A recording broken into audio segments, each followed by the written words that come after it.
ఒకానొక టైంలో ఓన్లీ హీరోని మాత్రమే సెలెక్ట్ చేసేవారు అనమాట మన తెలుగు సినిమాల్లో.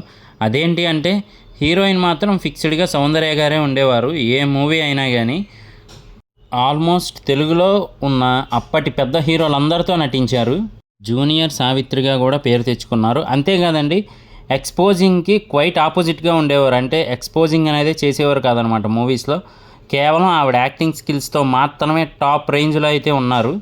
కానీ విమాన ప్రమాదంలో అయితే ఆవిడ తన ప్రాణాన్ని కోల్పోవలసి వచ్చింది.